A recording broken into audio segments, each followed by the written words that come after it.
Hello, good morning and welcome here to Clay Pigeon for the second day of the FAB-Racing Minibike British Championships Round 3 event from Clay Pigeon in Dorset. We are watching the AC40 Pro Class with Joshua Williams leading. My name is Gareth Hall and I'm joined by Tristan Finocchiaro. Good start there from Joshua Williams. Yeah, brilliant start from Josh in that one. He had a good ride yesterday, picking up second place, but he's going to be looking to go one better today and pick up that win. Archie Gibbs, it was, you can see there, the number 3. He picked up a win yesterday and he'll be looking to repeat that one once again. So he's just behind the number 62 of Ethan Sparks, with Williams now starting to pull out a little bit of a lead. 0.5 of a second now he has over Ethan Sparks and Archie Gibbs in third place. Yeah, really good day and practice for Archie Gibbs so far, but down in third, and he's got a little bit of work to do if he's to close in, as you can see across the line. Joshua Williams with a 1 second gap. Archie Gibbs closing in on Ethan Sparks. The gap between the pair across the line was less than 1/10 of a second, so Archie on the charge. Ethan, a lot of work to do to hold off Archie Gibbs, who's seemingly having a really, really strong weekend here at Clay Pigeon compared to what we saw at round 1 and round 2 in Lyd a few short weeks ago. But Ethan Sparks looking as though he might be the man to beat in this category over the season. Archie goes up the inside, he's going to sweep around the outside, taking second position. Great move there from the young man into the final corner. Archie Gibbs now up into second, but Ethan Sparks definitely looking like the one to beat over the season. Yeah, Ethan Sparks has got a hefty championship lead at the front now. He took a handful of wins last time out at Lyd. He was on the podium yesterday as well, but now dropping down to 4th place in this race as Thorley Trevor, the number 42, absolutely flying, makes his way up into 3rd position.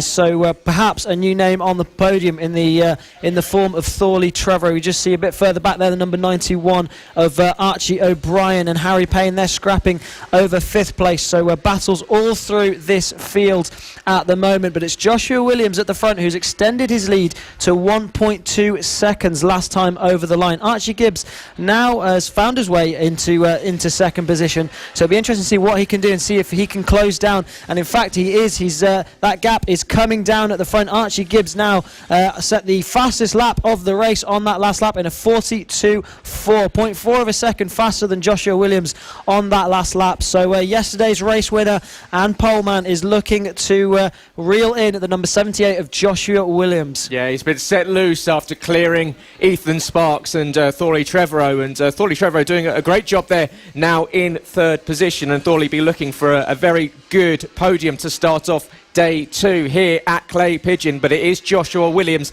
leading, but with Archie Gibbs closing him in at a rate of knots. With every corner that gap comes down, so Joshua across the line now only has a 2/10 lead over Archie Gibbs. So Archie really on the charge, the number 3 machine, and they head down towards turn 1 and turn 2, and you can see right on the rear tyre there of the leader Joshua Williams comes Archie Gibbs, and he's going to get real racy. We've got 4 laps left to go in this one, and Archie Gibbs looking very strong. Joshua Williams has got a whole lot to handle in the next 3 laps. Yeah, he's done a brilliant job to get right on the back of him, setting 2 fastest laps of the race on the bounce, 42.3 on that last lap. So he was on an absolute charge to get on the back of Joshua Williams, and you're going to think it's only a matter of time before he tries to make a move. He's getting nice and close down the start-finish straight, has a look into turn 1, but not quite close enough at the moment. A nice wide sweeping line into turn 2, just trying to figure out where he can make a move on Joshua Williams. Joshua Williams might not know he's there at this point, so doesn't seem to be riding too defensively at the moment. We know how strong Josh is down into some of the hairpins, but it looks like we've lost Thorley Trevorrow in this race. So he was on for a maiden podium. So the number 42 dropping down on the timing screens there. So very unfortunate for the number 42 of Thorley Trevorrow. But it's all about this battle at the front now. Joshua Williams and Archie Gibbs absolutely neck and neck at the moment. Archie Gibbs has a look into turn 1. Doesn't quite make the move stick. He seems to always have a look at that turn 1, Gareth, so that might be where we see him make a move later in the race. 2 laps to go for these riders, so it could very well come down to a last lap move. Yeah, we've already seen a couple of drags to the line in the opening day over Saturday through a lot of the different bike categories, so it is a move that can be done, and Archie Gibbs is looking incredibly racing, and he's definitely woke up on the right side of bed this morning wanting to go out there. But Joshua Williams with a lot of work to do if if he's to hold him off as we come on to the final lap. They come around the final corner, and it's just one more tour around this 815-metre long circuit nestled in the countryside in Dorset, and Joshua Williams leads across the line by Archie Gibbs by 0.2 of a second, so it's going to go right down to the wire between the pair of them. Joshua Williams is going to desperately hold on to this one, but you can see Archie Gibbs just shaping up, getting very close indeed as they come down towards the hairpin. Will he look to the inside? Not quite close enough to get it done, but we shape up for the horseshoe, which is the next left-hander, a double apex as they roll into the corner, and Joshua Williams has only got a few more corners to hold on to this lead, but it's going to be mighty close. Archie Gibbs is closing and closing and closing as we get to the final corner. He's only got one more place to do it. It's going to have to be a drag to the line. Here they come up to the line. Joshua Williams is going to hold on for race one across the line. It's going to be close, but it is Josh Williams by 0.1 of a second. Archie Gibbs picks up second. Ethan Sparks is going to hold on to third position ahead of Archie O'Brien, who made his way up to fourth, and Harry Payne in fifth place. Yeah, good podium for Ethan Sparks as well, your championship leader. He'll be happy to pick up some solid points, but a brilliant win there from Joshua Williams. Led from start to finish, was under attack from Archie Gibbs right at the end there, but just managed to fend him off there. So brilliant ride from Joshua Williams. Nice and consistent all through the race as well. So brilliant stuff from your top three. And there it is confirmed then. Joshua Williams, the number 78, takes the win ahead of number 3, Archie Gibbs, and Ethan Sparks in third place. Archie O'Brien it was that took fourth ahead of the number 11 of Harry Payne. Luke Fitchett, the number 7, in sixth ahead of Bill Harris. Thorley Trevorrow came across the line in eighth, so perhaps some problems midway through that race, Gareth. Noah Guillory in ninth, and Bailey Lawrence coming across the line in 10th. Yeah, really good race there from Joshua Williams, and a brilliant way to start day 2 here at Clay Pigeon, and with Josh second in the championship, with Ethan Sparks starting to build a bit of a lead. That's exactly what he wanted, to pick up 25 points in the championship and equally see another rider between himself and Ethan Sparks. So he claws in a little bit more points in that AC40 Pro Class Championship standings. So great start to the day for Joshua Williams. Archie Gibbs gave it his all, but not quite enough to close in on Joshua Williams for the win. And equally, Ethan Sparks adds another podium to add to his tally. He seems to be a stalwart on that podium we see here in this class. Yeah, he's very consistently on the podium, is Ethan Sparks. Back at Lyd, he hadn't been outside of the top 2, and now he's every race so far he's been on the podium. So he's still leading the championship and picking up some good results as this championship goes on. Like you said, Joshua Williams will be closing down the lead now, but as we look now to the grid for the AC40 rookies, so the AC40 rookies have just watched what they're aspiring to move up to. This class is essentially a feeder series for the AC40 pros. All the riders have the chance to prove what they have, what it takes to move up into the AC40 pros. All these riders on 40cc air-cooled mini motos, restricted of course, and most of them, or if not all of them, in their first season of racing. Yeah, and it is fascinating to watch just how mature they are for that age. Of course, you can join this class from 6 years old. So to see them just work through the lines, work through obviously the racecraft and the competition, and doing it in a really impressive style. So yeah, these AC40 rookies are no slouch to watch, and they're no slouch on the track either. So yeah, watch out for the likes of Finley Polehill and for several others. Austin Johnson and Byron Johnson have been looking very decent in the opening few rounds and the few races this weekend. So watch out for a couple of these riders on the circuit to give us a stunning first day to the weekend. So if you're just tuning in, hello and welcome to Clay Pigeon. This is round 3 of the FAB-Racing Minibike British Championships.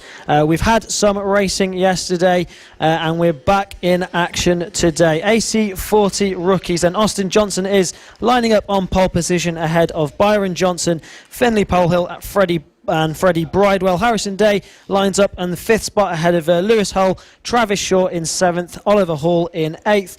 Chloe Sewell will line up in 9th ahead of Zach Pennegar, Callum Maxwell and Bethany Ashby, rounding out your grid. So a lot of these riders then, they've had one, they've all had one race around this circuit already, and they'll be looking to improve on their weekend so far. So Austin Johnson took the win today ahead of Finley Polehill and Byron Johnson. Will he be able to do it again? We'll find out very shortly as the riders look to lights. A brilliant start there from Austin Johnson on the pole machine, and Finley Polehill also getting a brilliant start to get up into 2nd position ahead of Byron Johnson. So Byron Johnson just seems to be struggling with the starts of these races. We see him absolutely coming to his own towards the end of the race, so watch out for him as this race goes on in 4th spot there. But it is Austin Johnson leading from Finley Polehill at the moment. Yep, Austin Johnson with a great start off the line and quick reflexes and got the bike moving, but he's now under threat from Finley Polehill, and we've seen these two go at each other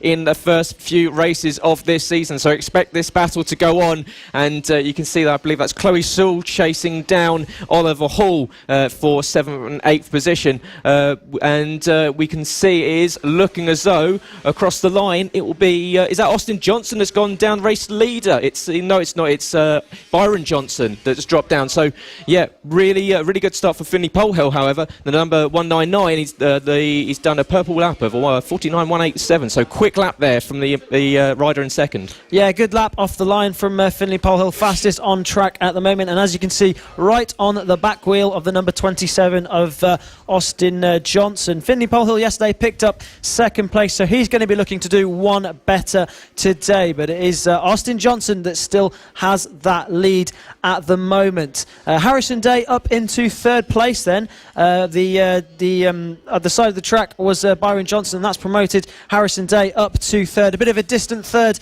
at the moment, so we'll wait and see what he can do in this race. Travis Shaw doing really well in 4th position there ahead of Lewis Hull, rounding out your top 5 at the moment, but it's Austin Johnson who set the fastest lap of the race on that last lap of 47.2, but Finley Polehill is absolutely going with him, also doing matching his pace with a 47.2 as well, and as you can see right on the rear wheel of Austin Johnson through the hairpin and through the horseshoe now. Yeah, much like what we saw in the AC40 Pro class just a few short minutes ago, these two leading pair just shadowing each other, and you can see Finley Polehill just trying to put the front tyre in, just get in the periphery of Austin Johnson, but Austin facing forwards and not worrying about what's behind him, going down the straight in front of the pit lane and getting a good lead across the line. It's just under a 0.2 of a second. Finley Polehill having another look there, but door closed by Austin, and he's going to have to think again. And his best option around here, you've got to think, is into that long hairpin at turn 3.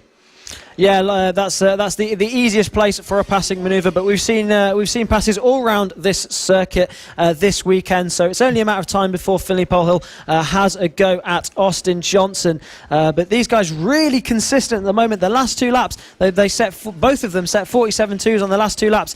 A little bit of lap traffic getting in the way there, and that's now allowed Austin Johnson a little bit of breathing space. So Finley Polehill just fell victim to a little bit of lap traffic now, so it'll be interesting to see, can he make his way back up onto the rear wheel of Austin Johnson. Still 4 laps to go in this one, so plenty of time for Finley Polehill to make up that lost ground. You see the lap times just dropping off on that last lap, but still Austin Johnson doing really well to lead this one at the moment. Travis Shaw then, it looks like, is catching up on your 3rd place Harrison Day, so a battle for 3rd place also hotting up.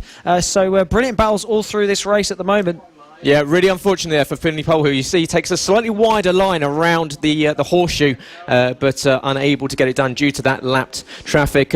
We can see on screen it's Lewis Hull. Is this contact between the pair of them, and down goes the rider, but you can see back up, and we can see that's your battle for 3rd place. So that was Travis Shaw, who'd made his way all the way up onto the back of Harrison Day and unfortunately crashed out of that one. But So unfortunate end to the race for him there. You just see the number 101 of Chloe Sewell coming through your picture there. But there it is, your race leader, Austin Johnson, still leading from Finley Pole, but it's a red flag now. So the red flag due to that incident.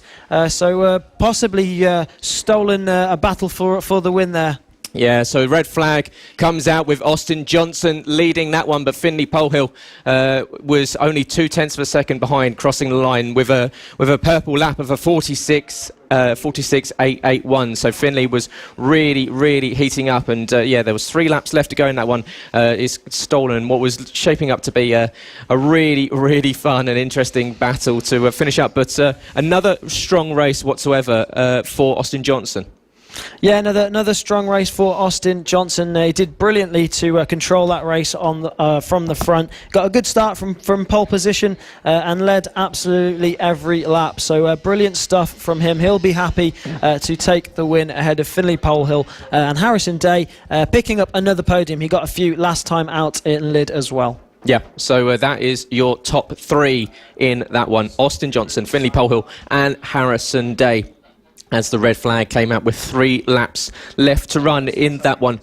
But throughout the rest of the day, what have we got coming up? Well, next up we will have the GP0 and MGP 140s. They will be out on circuits, and after that the senior mini motos. Watch out for Bernie Hook. He looks to extend that pretty comfortable lead that we see him in the championship, and potentially, if he can take a clean sweep of wins this weekend, he could move himself 100 points ahead in the championship, which is a huge margin as we only leave round 3. Yeah, absolutely. He's taking full advantage of the fact that second place man in the championship, Will Howarth, isn't here this weekend. Will Howarth was absolutely flying last time out at Lyd, but not here this weekend, so won't be able to pick up any points on that one. Yeah, Bernie Hook taking full advantage of that, and so will all the riders be in the Senior Mini Moto Championship.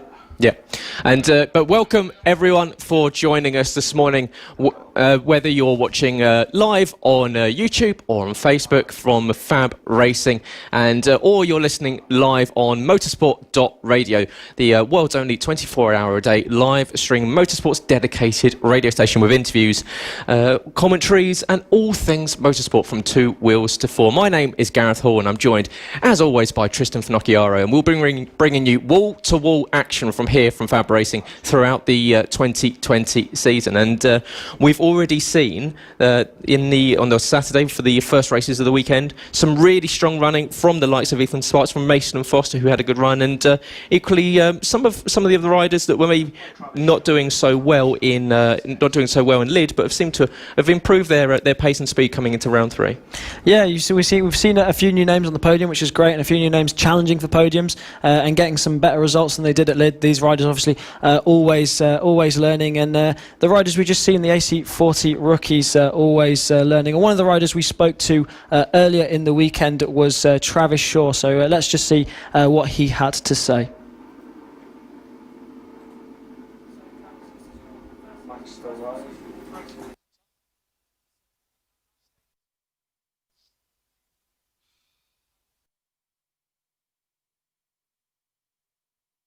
What positions did you get at Lyd? 4 6s, 1 7 and 1 8. What are you expecting to achieve this weekend then? Probably like a few fifths. A few fifths. So you've been around this circuit now. What do you think of it? Good. Good. What do you like about it? Well, it's got some of my favourite corners in, and I like the circuit layout. What kind of corners do you tend to like on a circuit? Pretty much the hairpins and the quick turns. And so this weekend there's loads of riders in your class. Who do you think is going to be your main rivals this weekend? Probably Oliver Hall. Oliver Hall. With the championship's long. There's plenty of races left to go.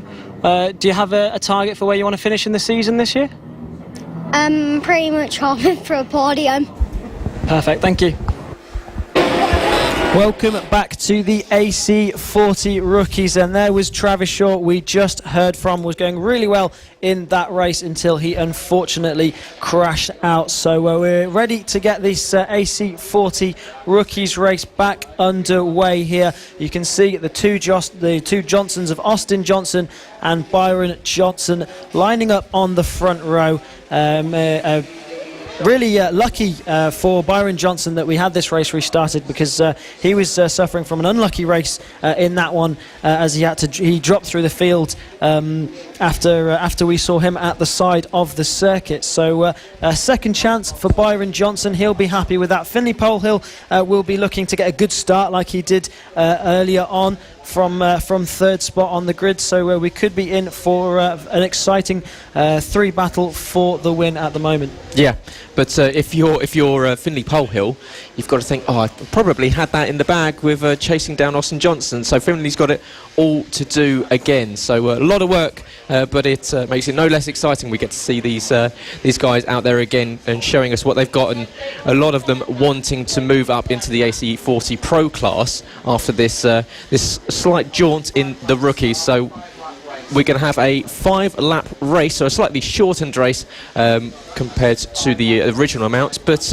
yeah, 5 laps. What can they give us in that? 5 laps is plenty of time for them to give us some exciting action with the two Johnsons and Finley Polehill up at the front. You can just see the number 4 there. That was Travis Shaw that unfortunately crashed out. He's walking back to the pits and unfortunately won't be able to restart in this race. So unfortunate for Travis Shaw, as he was running really well in that race and was looking to threaten for his first podium of the season. But he'll be back later and stronger and ready to challenge for the podium again. But the top 3 who will be looking to lock out the podium once again will be Austin Johnson, Byron Johnson and Finley Polehill. What can Freddie Bridewell do from 4th spot on the grid? We've seen some good pace from him as well, although it looks like he's missing off of the grid there. There's no one on 4th spot at the moment, but these riders ready to get this race underway then. So all these eyes all looking to the lights now. So we've got this race back underway, and a better start from Byron Johnson this time as Finley Polehill gets a good start. So all riders away clean and safely, and Finley Polehill a brilliant move into turn 2 to take second place away from Byron Johnson. So Finley Polehill absolutely on a charge at the beginning of this race. Austin Johnson holding on to that lead still. Yeah, Finley Polehill with the bit between his teeth, wanting to get back up into second place where he was in the original start, and exactly what he needed to do. So moves back up into second. You can see already back onto the rear tyre of the race leader. So Finley, with the work that needs to be done, he got it done. So back up into second, but Byron Johnson now going with them and making it a 3-way battle. In the background, we've almost got it a 4-bike. We almost go 3 wide down the pit straight here, but sweeping around the outside goes Finley Polehill. Is he going to go for a move to the lead down the inside? Not quite close enough. Very, very close from the young man, but Austin Johnson holding on to it, and across the line Byron Johnson and Finley Polehill were split by 1,000th of a second. That's how close it was, but these 3 really going at each other. Byron Johnson's no stranger to a victory. He's picked up a couple in lid already, so the 3 of them will be a good bet for a good fight. They're taking Harrison Day with them. He's not being dropped at all, so a much better start for Harrison.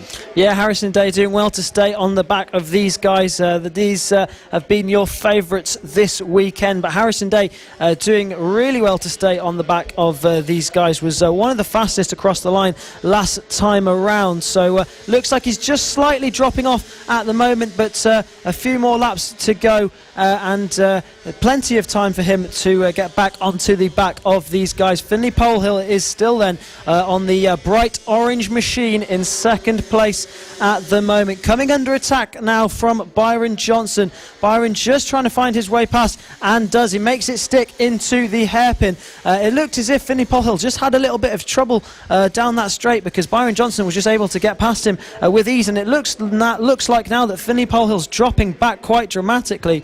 So perhaps some issues for Finley Polehill in this one. So it's the two Johnsons out the front now. Which one will it be that takes this win, Austin or Byron? Yeah, and Byron's looking very racy. Austin goes to the right-hand side. Here comes Byron to the inside and sweeps around past him and up into the lead of this one. So Austin perhaps not even paying attention to the fact that there was a bike on his left-hand side and loses the lead. So Byron Johnson is now your race leader. And what a turnaround for the young man after we saw him with a poor start and falling down the order at the original start. He now finds himself up into the lead of this one. And as you can say, they've really dropped Finley Polehill. Finley, in fact, might even have dropped behind Harrison Day on this lap. So, yeah, perhaps a bike issue for the 199. But up in the front, it is the pair from Frilford in Oxfordshire. It's Byron and Austin Johnson. But this time round, it's going to be Byron across the line. Yeah, Byron did really well to take the lead there. But what can Austin do to come back at him as we start the last lap of this race? They barrel into turn 2 for the final time. Austin Johnson getting really close, right onto the back wheel of Byron Johnson. So will he make a move down into the hairpin? He's getting nice and close behind him. Looks to be trying to line up a move there. Goes to the right-hand side. Going really defensive is Byron Johnson. So Austin Johnson not able to get through at the hairpin as they head into the horseshoe for the final time. Just one more corner to go for Byron Johnson to pick up the win here of race 2 for the AC40 rookies. And it's going to be Byron Johnson that's going to take this one unless Austin Johnson can get the drag to the line. They're side by side as they're coming up to the line. Which one is it going to be? It's going to be Byron Johnson that takes the win ahead of the number 27 of Austin Johnson. So a Johnson lockout at the front with Harrison Day, the number 15, picking up another podium for him in 3rd place. Austin Johnson slapping the handlebars in frustration. He knew he gave that one away to Byron Johnson, who used a much better start to pick up a victory here at Clay Pigeon. Austin Johnson coming across the line just 0.07 of a second behind him. The gap between the pair, almost nothing. But for frustration for Austin, he knew that the win was there to be taken, not quite able. You could see as he tried to straighten up the bike on the exit the final corner, just got a slight wiggle and maybe cost him just that fraction of a second that may have brought the two closer across the line. But it is Byron Johnson that takes the win ahead of Austin Johnson. Harrison Day picks up that victory, picks up the 3rd place podium, as he, with Finley Polehill dropping right down. So Finley obviously suffering with a bike issue. But there you go, it is confirmed. Byron Johnson takes the victory ahead of Austin Johnson. Harrison Day picking up a podium place in 3rd. Lewis Hull in 4th with Oliver Hall in 5th. Chloe Sewell making her way up into 6th place. Good result there for Chloe with Callum Maxwell in 7th. Bethany Ashby in her first weekend here in FAB-Racing in 8th. Zach Pennegar in 9th, and unfortunately we lost Finley Polehill and Travis Shaw from the race results. Yeah, really unfortunate for Finley Polehill. He was looking menacing to challenge for that win, but it was the two Johnsons that locked out the top 2. And Harrison Day doing well to pick up another podium as well. He picked up a few podiums last time out at Lydd, and it'll only be a matter of time before we see some new names winning these races as well. Harrison Day, a few podiums now, will be looking to pick up a win later on in this season. So brilliant stuff from all these riders, learning every time they go out and doing a brilliant job of it, Gareth. Yeah, absolutely. And up next will be the GP0 and MGP 140 class. Now, this is an exhibition race that we are showing off this weekend in lieu of the sidecars that aren't joining us here at Clay Pigeon. But although it's a much smaller grid, it was no less exciting. We saw a rider fall out of a podium place, and showing you that even if you're in fourth if you're in fourth in a 4 bike race, effectively you can still pick up a podium. Yeah, absolutely. All these riders have the capability of finishing on this podium. It was Henry McCartney that took the win yesterday. Josh Bannister was challenging for the win yesterday, but unfortunately crashed out halfway through the race down at the hairpin. So he'll be looking to put it right here today. Henry McCartney will be starting from pole position ahead of Josh Bannister. Warwick Brady in 3rd, and Monty Hillier, the number 37, will start on 4th place on the grid, picking up a podium yesterday. But you just see there the number 2 of Josh Bannister with the brightly liveried WAM machine there, and he'll be looking to go to beat Henry McCartney today. But a brilliant showing from Henry yesterday. Yeah, he was really on form in this first race of the weekend for the GP Zeros and the MGP 140s as they come up to their grid slots. The 4 bikes rolling into position, ready to look to the lights. Henry McCartney will be looking at picking up a second win on the weekend for him as they look to the lights. Red lights are out, and a great start there from the pole man. Henry McCartney gets a good launch off the line, holds on to the position into turn 1 behind Josh Bannister, does manage to hold on to second place. The number 2 bike there, Warwick Brady in third with Monty Hillier in fourth. Yeah, brilliant start from Henry McCartney, already edging out a little bit of a lead as they go into the hairpin. That's where Josh Bannister went down yesterday, so he's going to be looking to make sure he doesn't repeat that mistake today. But a little bit of a battle for second brewing at the moment between the 2 WAM-sponsored machines there of Josh Bannister and the number 99 of Warwick Brady, as we just look at the number 37 coming through the final corner, Monty Hillier. You just see there, side by side into turn 1, and Warwick Brady moving up into second place now ahead of Josh Bannister. So Warwick Brady has definitely had his Weetabix this morning and has come out absolutely flying, getting the better of Josh Bannister into turn 1 as they head down into the hairpin for the second time. Yep, great move there from Warwick Brady. And a lot of riders seeming to favour that move over into the hairpin, almost sweeping to the inside, makes the outside into turn 1. So, yeah, moves can be made around this very short circuit. Of course, lid 15 corners. This one only really 6. So, not as many overtaking opportunities. You've got to be very opportunistic. But it is Henry McCartney that's checking out at the front, a 3.4 second lead already. That's a mammoth lead to have already pulled in a lap and a half.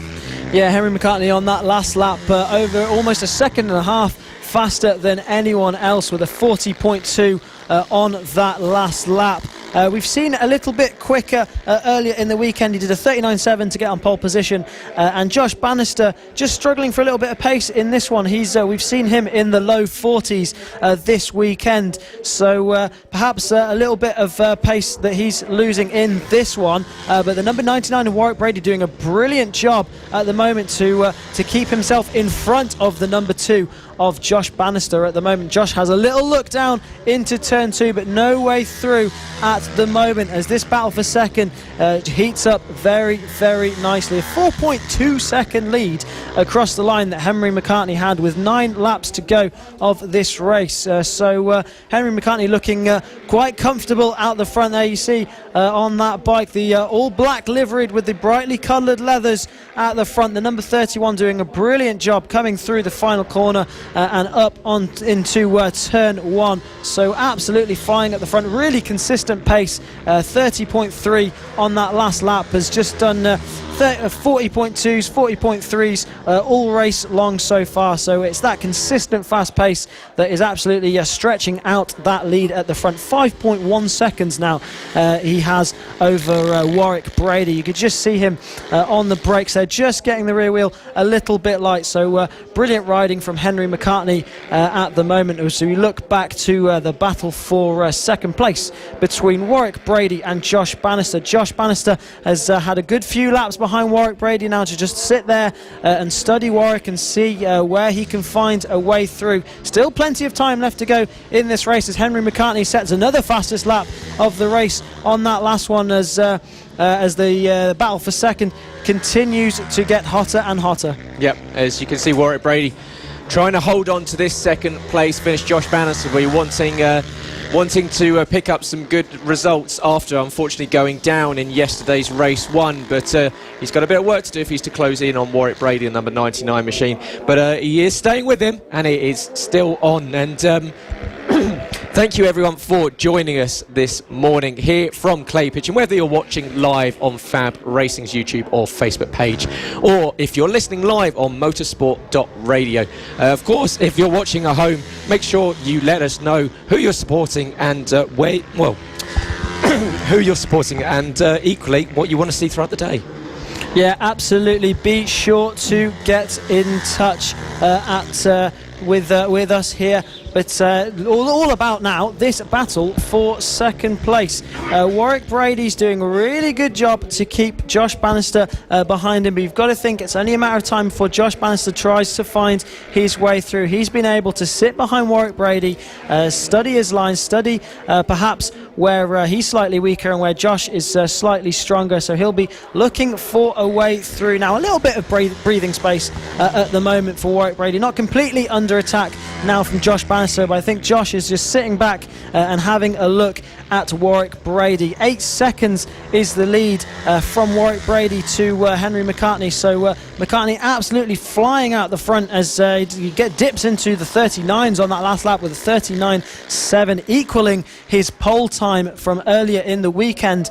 As it looks as if now Warwick Brady's got a little bit more pace than Josh Bannister in this race with 5 laps to go of this one. Warwick Brady's just edging out a little bit of a gap now over Josh Bannister, so we'll see what that is as they come across the line. 40.7 for Warwick Brady and a 41.1 for Josh Bannister, so we're edging out the gap by 0.7 of a second. So Warwick Brady putting the hammer down now. Yeah, I've removed the frog from my throat and I should be back and well. But yeah, it is Henry McCartney that has disappeared up the road. 8.6 seconds he's got over this battle between Warwick Brady and Josh Bannister. Josh Bannister falling back a little bit. Looks as though it's pretty comfortable so far for Warwick Brady. He's not feeling too under pressure, and you can see the rider in the red crash helmet just holding on, getting down that lean angle very nicely out the exit of that final corner, isn't he? And they're straightening up the bike. But you can see also that's the 37 of Monty Hillier in 4th position. Picked up a podium yesterday, showing that very much not giving up reaps some rewards. But he is having the leader, Henry McCartney, come out behind him. So he's going to find himself getting lapped ever so shortly, because Henry McCartney has been on a different planet compared to everyone else this race. Yeah, Henry McCartney's just putting down a pace that no one can quite stick with, constantly in the low 40s and even dipped into the 39s in this race. So Warwick Brady and Josh Bannister consistently in the high 40s, so some good consistent pace from them, but not quite enough to stay with Henry McCartney. They're just coming through the S's, about 1.5 laps to go for Henry McCartney to pick up his second win of the weekend, but he's still got about 1.5 laps of this Clay Pigeon circuit to navigate himself round. Warwick Brady and Josh Bannister equaling each other for pace on that last lap, but Warwick Brady still has 0.6 of an advantage over Josh Bannister, so we'll have to wait and see if Josh can get onto the back of Warwick Brady. But Warwick Brady looking comfortable to pick up another second position this weekend, with Josh Bannister unfortunately not finishing yesterday's race, but looking strong for a podium in this one. Yep, as Henry McCartney starts his final lap here for race 2 of the MG40 MGP 140s and GP0, sorry, as they make an exhibition appearance here at FAB-Racing in lieu of the sidecars. And only 4 of them, but Henry McCartney has shown that he's got pace on anything that he sits on, and clearly on one of these bikes he's showing masterful pace. He's going to come across the line with a huge margin. Well done, Henry McCartney, coming across the line with a huge gap between himself. Picks up another win here at Clay Pigeon. Warwick Brady is looking as though it's going to be close between himself and Josh Bannister. He does hold him off ever so. It was 1.9 seconds across the line. So congratulations goes out to Warwick Brady and Josh Bannister after going down in race 1. Confidence back up for him, picking up a podium. Yeah, brilliant for those two as well. And Monty Hillier, the number 37, picking up 4th spot after a podium yesterday. So brilliant win from Henry McCartney. Absolutely destroyed the field yesterday and destroyed the field today as well. There's the number 99 here, picks up another second place in this one. So brilliant stuff from Warwick Brady. Brilliant stuff from Josh Bannister, and brilliant stuff from your race winner, the number 31 of Henry McCartney. These guys will have one more race later on today, so we'll have to wait and see if anyone can get the better of Henry McCartney later on. Will it be Josh Bannister? Will it be Warwick Brady? Or will Henry McCartney just fly off once again? Next up then, it's going to be the senior mini motos. This class looking really interesting this weekend. weekend with the absence of third place man in the championship, Will Howarth, and also second place man in the championship, Matt Birkin.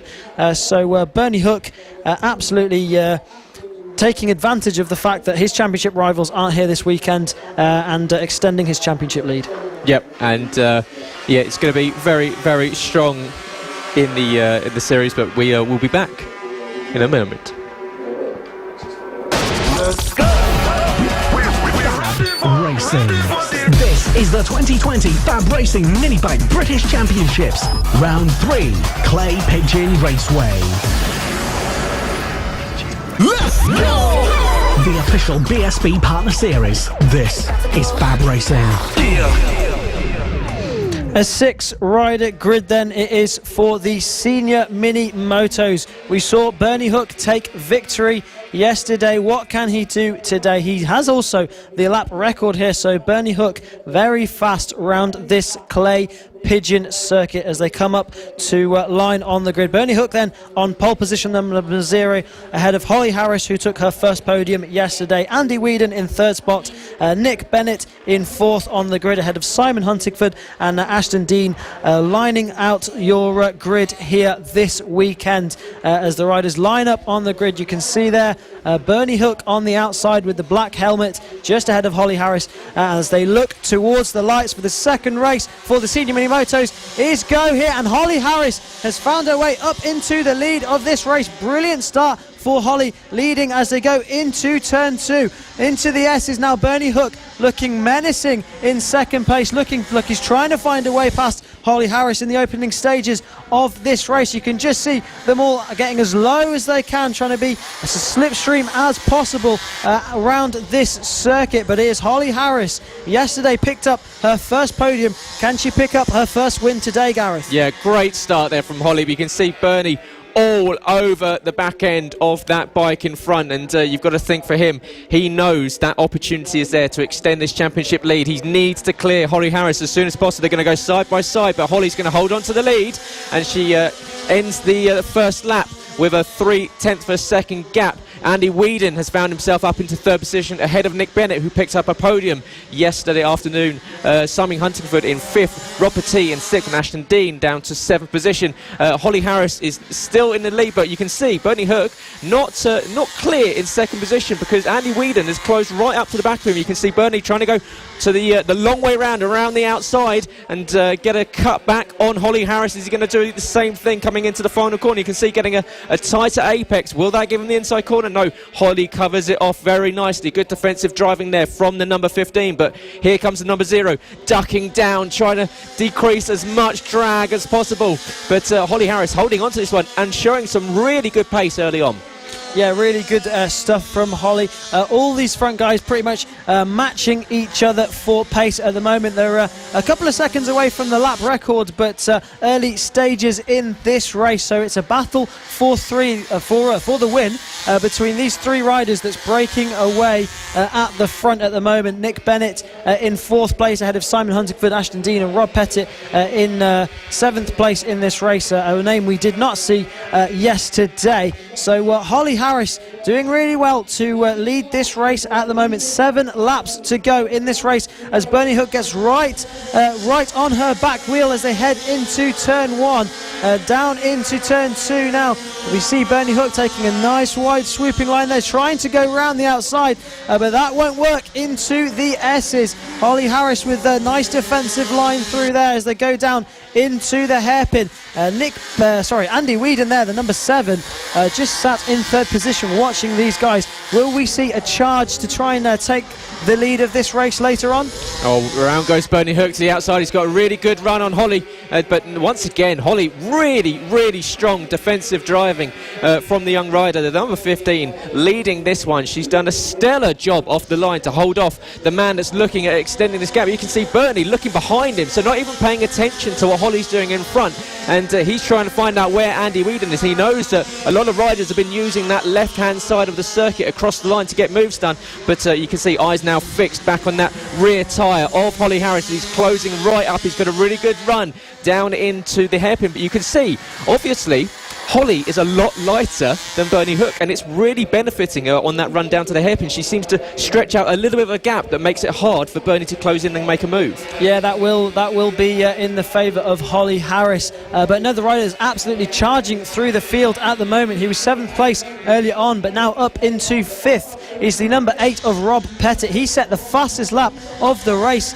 last time around and is climbing his way up through the field, so that will also be something to look out for. He's chasing down Nick Bennett now, so 44 flat on that last lap, so a second faster than Nick Bennett in 4th place. So Rob Pettit on a charge in this one, the number 8 machine. But another rider that's on a charge is Holly Harris, fending off the number 0 of Bernie Hook at the moment. All these riders front absolutely matched for pace so far in this race. You can just see the difference in lines there between Harris and Bernie Hook, and that's a rider off there. I believe that's Rob Pettit, who was charging through the field, so unfortunate end to the race for him as he tries to get his bike started up again and get back into this one. So unfortunate one for him, I'm afraid. Yeah, but Holly Harris is still holding off Bernie Hook, and this battle is going right down to the wire. We've got 2.5 laps left to go. You can see Bernie Hook reaching out, I'm in touching distance of this win. I want it. I desperately need to extend my lead whilst Will Howarth and the Birkins aren't racing here. But Holly Harris is doing all she can, taking absolutely perfect lines. This is the one time you can see just slightly wide on the exit, but Bernie Hook unable to get the move done, and he's having to follow her. But obviously her weight difference is really benefiting her down the straight. You can see Bernie Hook is going to try and get to in her drag, but not close enough to get a move done. And this must be frustrating for Bernie, because he knows that he's got the pace, but Holly is doing a magnificent job of holding on to this one.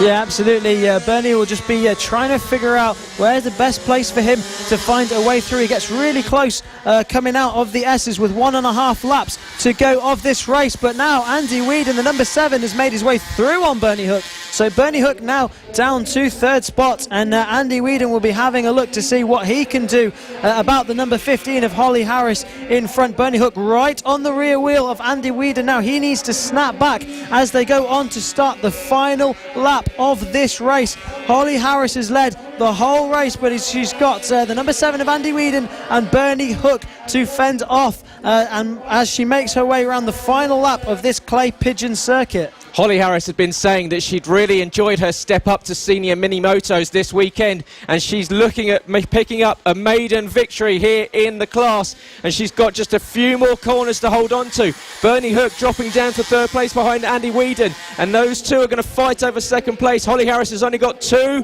more corners to hold on to this one. Bernie Hook goes to the inside, takes back 2nd place from Andy Weedon. It's going to be close. He's got a perfect run on Holly coming into the final corner. It's going to be ever so close. Holly gets a good launch out the final corner. Using that weight across the line comes Holly Harris, taking the win ahead of Bernie Hook and Andy Weedon. The 3 split by 0.7 of a second, but it is Holly Harris, your winner here for the 2nd race of the weekend for the senior mini motos. Well done, Holly. What a race.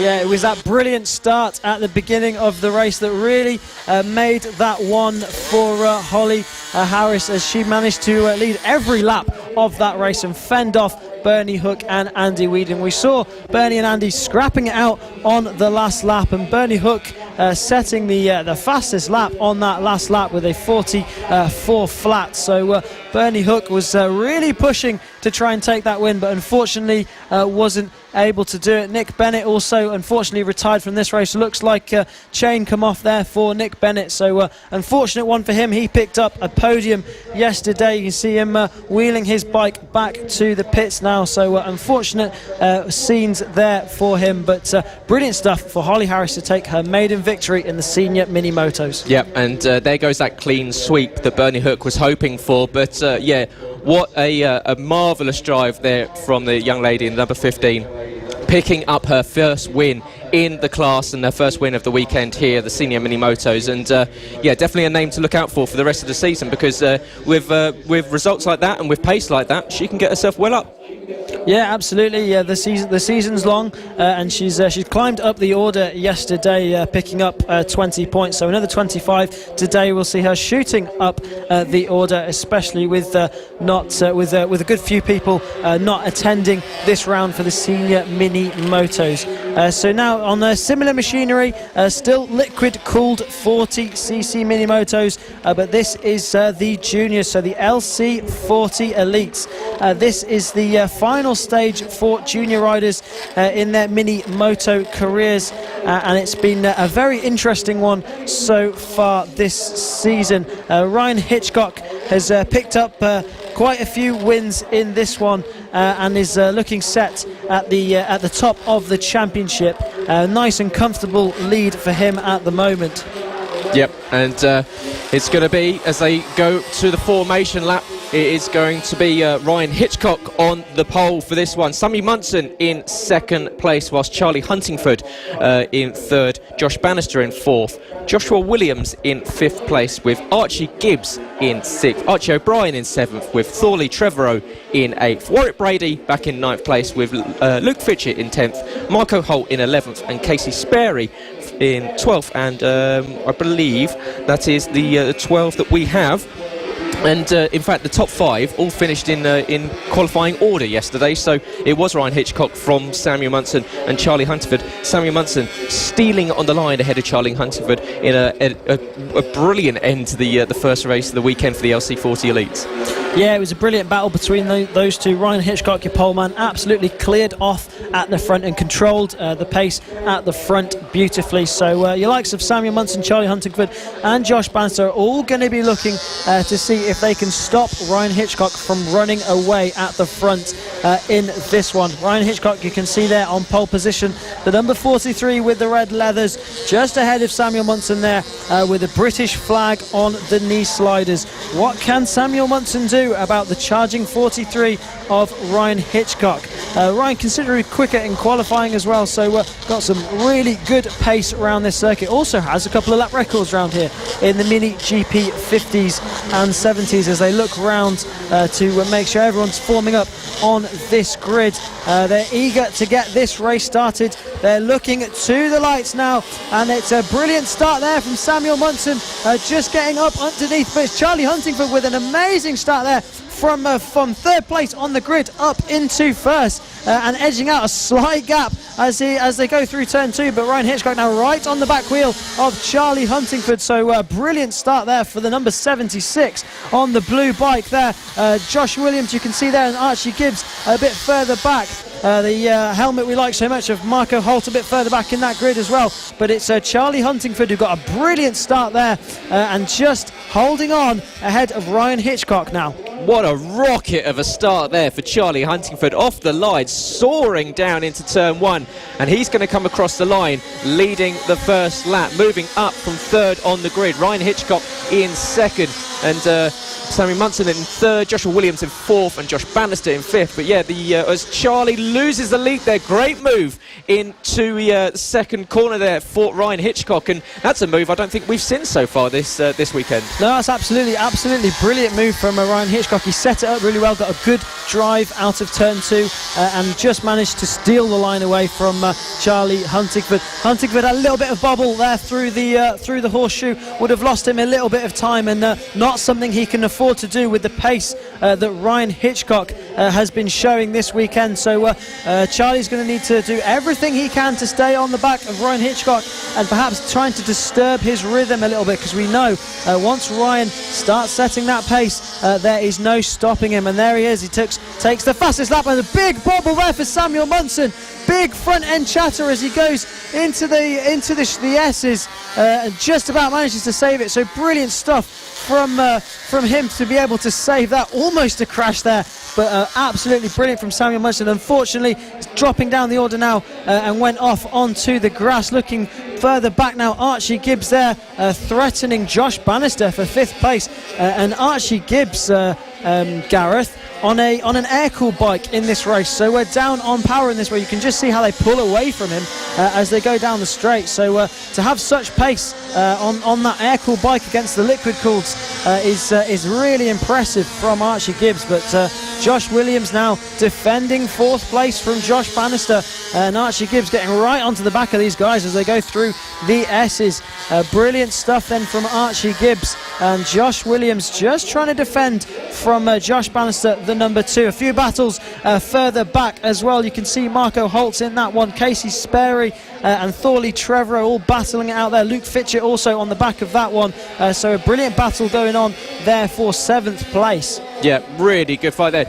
Just how did Samuel Munson stay on that bike? The balance from the young man was brilliant. Unfortunately for him, he's dropped down, but to stay on was very impressive indeed. But you can see this fight here is going right down, and you've got 4 riders within a couple of tenths of a second across the line, and that is Thorley Trevorrow, Casey Sperry, Marco Holt and Luke Fitchett, all close up to each other. Behind, up ahead, you've still got the battle going on between Josh Bannister, Joshua Williams and Archie Gibbs, as you say, on that slightly underpowered bike. And we've already seen this weekend that Archie Gibbs is really, really enjoying this clay pigeon circuit. And clearly, that lack of power is not harming him at all.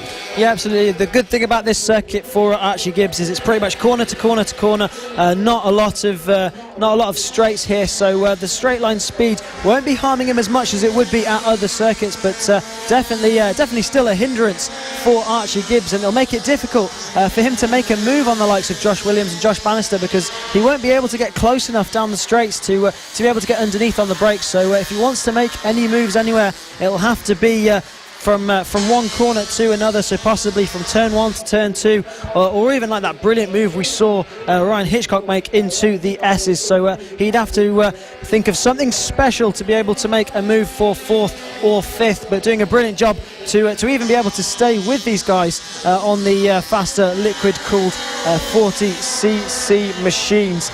Josh Bannister has made his way through Josh Williams, and so the Josh Bannister in 3rd place at the moment, the number 2, just taking the podium spot away from Joshua Williams. So Archie Gibbs here has a chance to get 3rd spot in this race on an air-cooled machine. Yeah, this is a brilliant drive from the young man with the St George Cross inspired crash lid there, and you can see really close up to Josh Bannister and Josh Williams. So yeah, not giving up, and with 2 laps left to go in this one, still time to be made. You can see he gets very close on the exit, especially of the first corner into the S's at turn 2 and turn 3, but as you say, just drops back with that lack of power down the straight. So he's got to really make sure he hits every single apex. But back up at the front, it's that man, it's the 43, Ryan Hitchcock, who's got a 2.3 second lead over Charlie Huntingford, and after getting past Charlie in that brilliant move into the S's, he's driven away and controlled this one.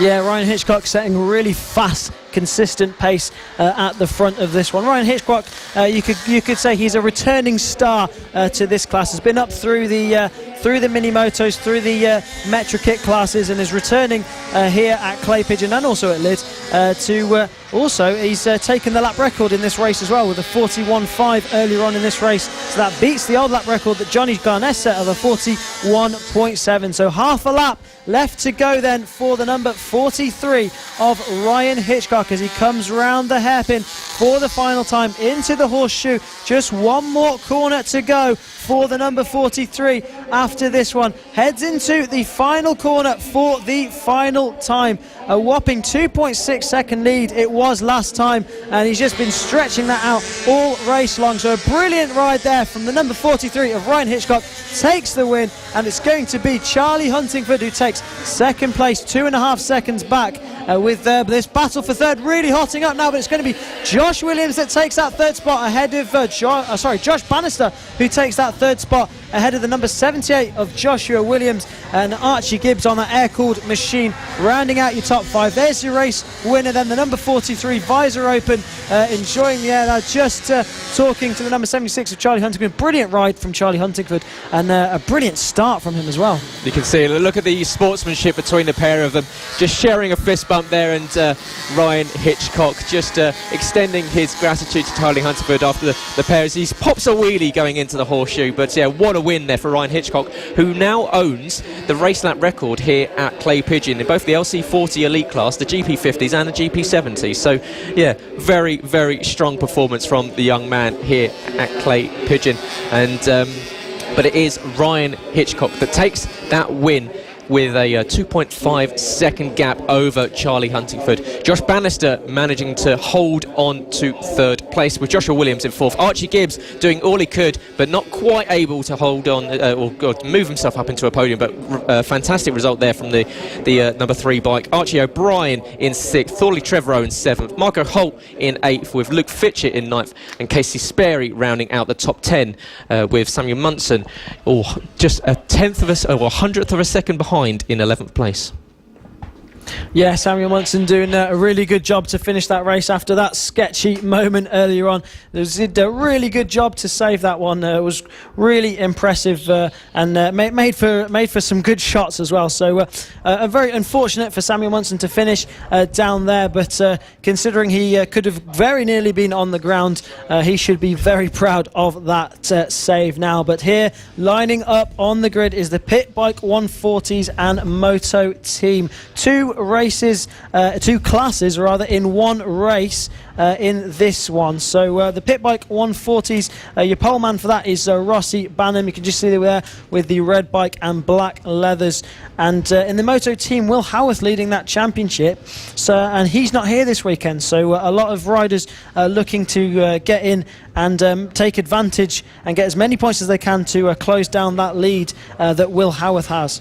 Yeah, Will Howarth able to use a really, really strong first 2 rounds at Lyd 2 weeks ago to hold on to this lead, but the likes of Simon Clowes will be looking at reeling in some of those points. But lining up on the pole will be Rossi Banham, the 196, with Jamie King in second, Leo Caulfield in third, with Charlie Nesbitt, watch out for him, the number 86, in fourth, Simon Gates in fifth, with Eddie O'Shea, the 888 machine, in sixth, Cameron Horseman in 7th, with Cameron Caulfield in 8th. Roperty in 9th, with Bernie Hook moving up onto the bigger bikes, is in 10th. Taylor Lawrence in 11th, with Ashton Ballard in 12th. James Cook 13th, with Simon Clowes, the Moto team race winner from yesterday, in 14th. Jason Pugh is in 15th, with Callum Wyebrow in 16th. Jack Andrews 17th, with Vince Bailey 18th. Greg Pym 19th, with Kevin Gritton 20th. Ben O'Keefe in 21st, with Maxwell Hall in 22nd. Harrison O'Keefe in this grid slot behind Ben in 23rd. Elliot Crosby in 24th. Ian Jackson in 25th, with Roger Monks in 26th. Frankie Carlton 27th, as we've got a rider struggling to get themselves off the grid. They're trying to get the bike restarted, and but a big grid here from with the pit bikes and the moto teams, and always a lot of fun, Tristan. Yeah, always a lot of fun in this class. You see a lot of names from over in the BSB paddock in this one. So a chance for all the Pit Bike 140 riders to learn from these guys, and it also makes for some brilliant racing. Rossi Banham from the BSB paddock, junior super sport rider. As you just see Charlie Nesbitt going down the grass there, talking to friends and family at the side of the circuit. You see Charlie Nesbitt without a number on the bike at the moment, and I think it was the 121 of Aston Ballard who was having problems there on the side of the circuit, as Eddie O'Shea lines up into his position, one of the British Talent Cup riders. So BSB riders all through this grid as they look to the lights for race 2 for the Pit Bike 140s and Moto team, and they are away. It's Jamie King with a good start who gets up ahead of Rossi Banham. Rossi looking to the inside, and Charlie Nesbitt ran the outside of all of them round turn 2. So Charlie Nesbitt, did he manage to take the lead? No, it's still the number 76 of Jamie King. So Charlie Nesbitt ran the outside of Rossi Banham, but couldn't quite make it 2 from 2, but around the outside at the hairpin goes the number 86 of Charlie Nesbitt. No number on the front of that bike in this race, but brilliant stuff from Charlie Nesbitt around the outside to take the lead of this race on the opening lap. What a move there from Charlie Nesbitt, sweeping around the outside. Jamie King probably didn't expect to see him, but he had so much more speed, so much more momentum, and across the line, Charlie Nesbitt does come with a 2/10 gap between himself and Jamie King. Rossi Banham dropping back to 3rd place, Eddie O'Shea in 4th, Leo Caulfield in 5th, Karen Horseman in 6th, and Rob Petit in 7th, Bernie Hook moving up a couple of spots into 8th, Simon Gates in 9th, and Taylor Lawrence making his way up to 10th. Yeah, it looks like Jamie King dropping down the order, now down to 4th spot as Rossi Banham moves up into 2nd, right on the back wheel of Charlie Nesbitt, and Eddie O'Shea now in 3rd place with the brightly coloured green wheel on the front of that bike. Looking further down the order there, you can see some battles brewing all through this field. Cameron Caulfield down there as well, but Charlie Nesbitt still leading this one ahead of Rossi Banham. Rossi Banham setting the fastest lap of the race on that last one and matching the lap record that Charlie set yesterday. So some really hot pace right at the beginning of this race as Rossi Banham has a look down the inside. It doesn't quite make it stick as Charlie Nesbitt read that one like a book, just got the switchback and absolutely controlled that one beautifully. So Rossi Banham trying to find his way through on Charlie Nesbitt, and this scrapping now is allowing the number 8 of Eddie O'Shea to get right onto the back of these guys.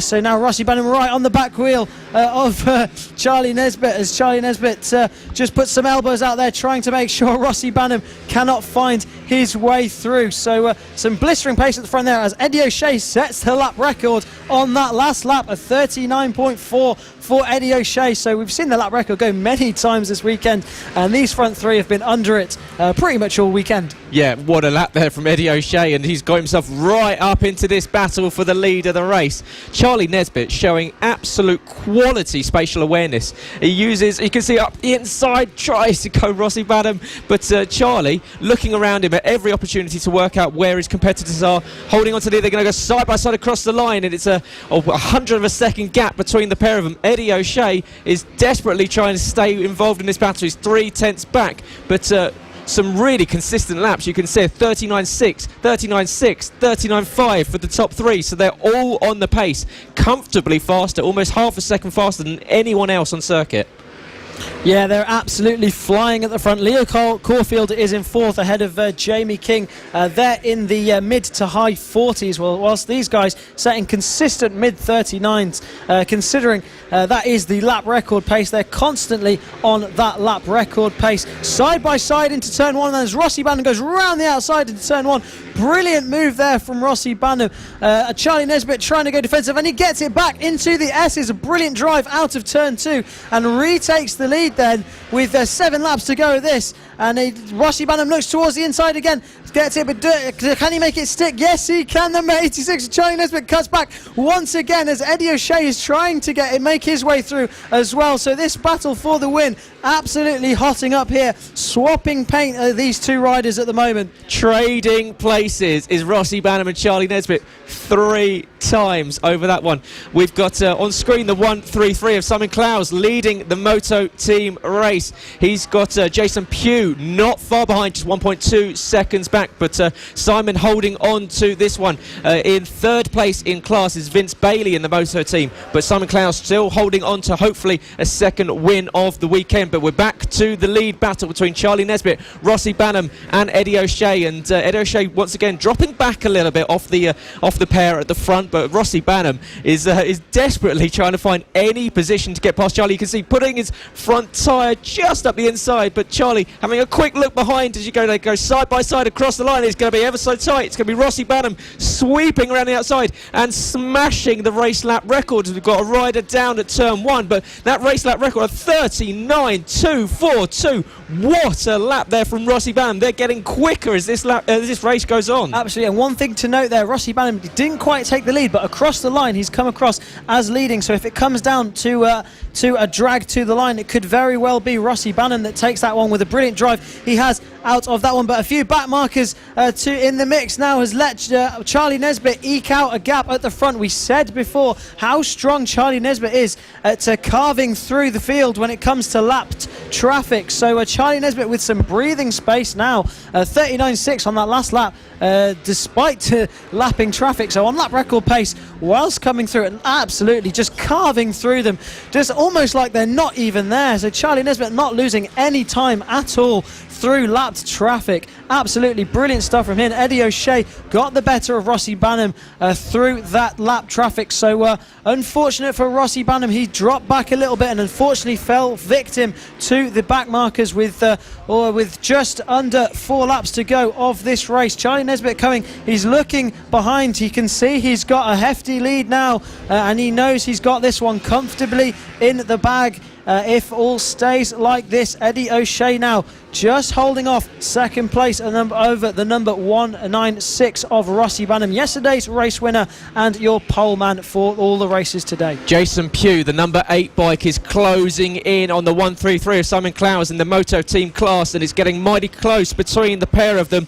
And Simon Clowes has got a lot of work to do over the final 2.5 laps of this one. And the nature of the beast in this pit bike 140 Moto Team class is that lap traffic does become an issue, and unfortunately that was the case for Eddie O'Shea and Rossi Banham. But you can see a lot of bikes starting to busy up the circuit, and it's going to be, you can see Eddie O'Shea moving up into second place ahead of Rossi Banham. So Rossi is going to really bemoan all that traffic because that's costed potentially that fight for the win. But you can see how close it is, and Eddie O'Shea taking a very tight line, the arm up to the lap traffic just to let him know thanks to let him pass. But Rossi Banham dropping down to third. There's that battle for the Moto Team class.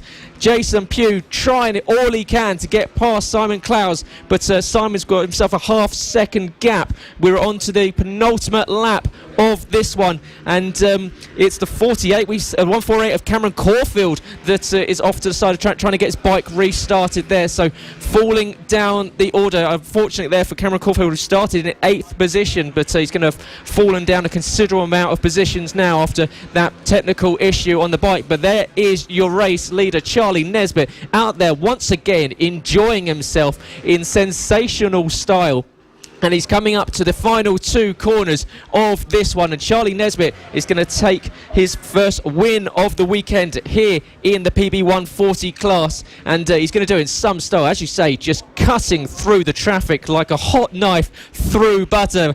Supermaning his way across the line goes Charlie Nesbitt, and what a win for him in sensational style as the 86 machine picks up the victory. We are 2 seconds in the end to Eddie O'Shea and Rossi Banham, who just fell behind 0.3 of a second behind Eddie O'Shea. Here's this battle for the Moto Team class. Simon Clowes, Jason Pugh is going to go right down to the wire. Who can get a better exit out of the final corner? Simon Clowes launches it out, and he's going to get a good run, uses the lap traffic to hold off, and he's going to hold on to it. Simon Clowes is your winner in the Moto Team class, holds off Jason Pugh, and in third in Moto Team looks as though it's going to be Vince Bailey. But what a race there for Charlie Nesbitt, once again showing us what you can do on those pit bike 140s. Absolutely incredible from Charlie Nesbitt. It was his ability to carve through the lapped traffic that won him that one, with the lap record going several times in that one. It eventually was 39.3. It went again on that final lap, so both of them,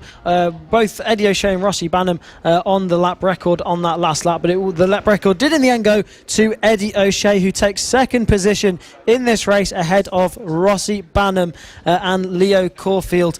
So brilliant stuff from those guys, and it was actually Rossi Banham with the 39.2 that took the lap record there, you can see on your screens. So Charlie Nesbitt it was who took the win ahead of Eddie O'Shea. Rossi Banham, your poleman, dropped down to third place but takes the lap record.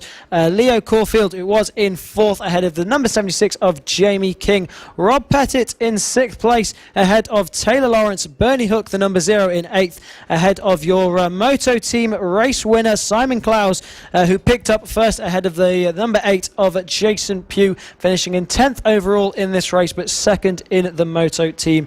Vince Bailey rounded out your podium for the number 369 for the moto team class. Just a quick shout out to the two top of riders in the moto team class, 1, 3, 3 and 8 of Simon Clowes and Jason Pugh, finishing in 9th and 10th position. Very, very good results for the moto team bike compared to the one pit by 140. So really strong race from the pair of them.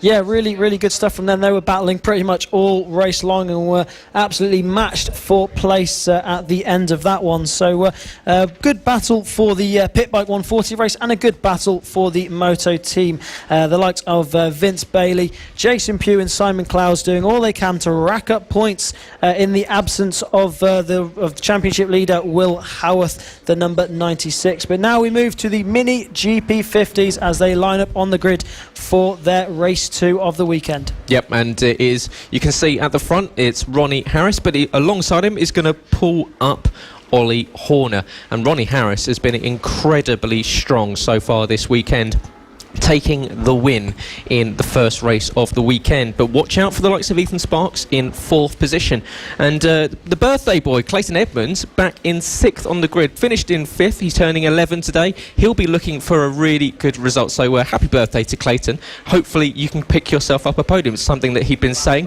that he'd be wanting a decent result, perhaps pushing towards the top 3 in this GP50 class. But Ollie Horner, I would say a surprise pole position from Friday, but really well deserved, and did very well yesterday. Yeah, Ollie Horner flying this weekend. Picked up his first podium of the year yesterday. We saw at Lid that he was very close to the podium, but couldn't quite make that step. Well, he's changed that this weekend, setting pole position and getting 3rd place yesterday. So Ollie Horner on pole position, the number 70, ahead of the number 66 of Ronnie Harris, who won yesterday.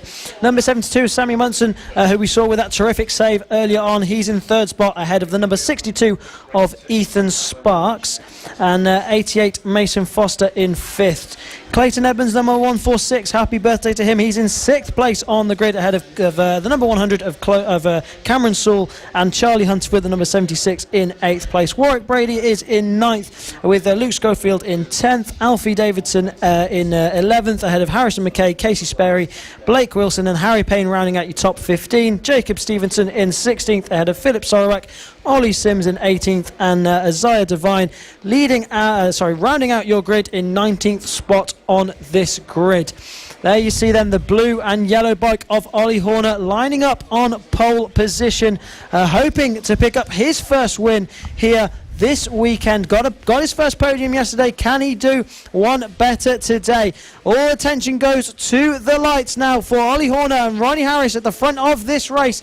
They're looking to the lights, and the lights go out for race 2 for the Mini GP50s. Good start from Ethan Sparks up into 2nd place, and looks like he's trying to challenge for the win. Ollie Horner unfortunately dropping back through the field. Clayton Edmunds is up into 4th spot now, with Samuel Munson in 3rd. So good few changes of position there. Brilliant start from Clayton Edmunds to get up into 4th spot, and a brilliant start from Ethan Sparks into 2nd. Yeah, but once again, it's Ronnie Harris, who we've already seen so far this season is lightning off the line, has really, really strong reflexes, and moves himself up into the lead of this one as they exit the final corner for the first time and come across the line. It's going to be Ronnie Harris leading this one, with Ethan Sparks in 2nd. Clayton Edmunds, brilliant start from the young man, moving up from 6th to 3rd on the first lap. Samuel Munson in 4th, with Mason Foster in 5th. Ollie Horner, poor start from him, down to 6th position.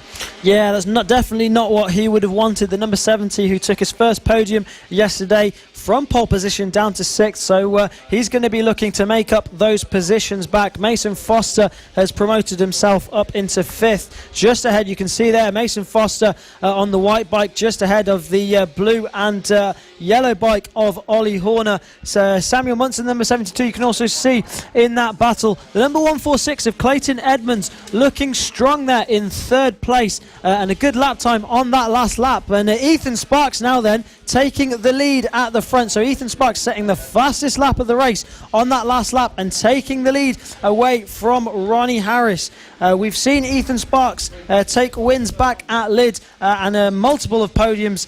He took also a podium yesterday with second place, looking to go one better in this one. Clayton Edmunds doing well to hold on to third place as well. Yeah, and it was Ethan Sparks that makes his move on Ronnie Harris, and Ronnie Harris was your overnight championship leader after jumping up past Mason Foster onto 147 points, and Mason back on 137. So yeah, between Ronnie moving up with, well, even with Ronnie in second position, Mason Foster now in fourth, jumping up past Samuel Munson. So Mason with a little bit of damage limitation and starting to get back on it after a bit of a slow start, because he's maybe not been on the same form from what we saw from him at Lydd.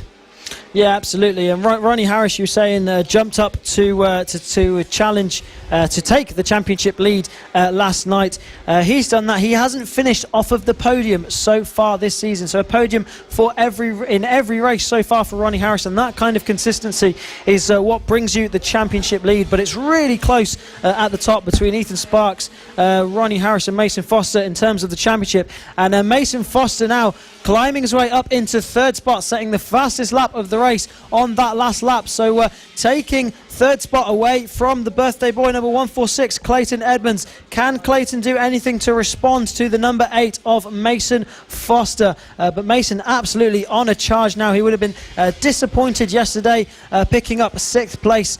He said he's looking to win this championship this year, and he's in a really good form to do it. 40.2 on that last lap, almost pretty much half a second faster than anyone else. So fastest on track by quite some way, and looking to charge through this field at the moment. Back to the front then, the number 62, Ethan Sparks, still holding on to the lead of this race, ahead of the number 66 of Ronnie Harris. And you can just see number 88, Mason Foster, is just reeling these guys in now, but he's bringing Clayton Edmunds with him.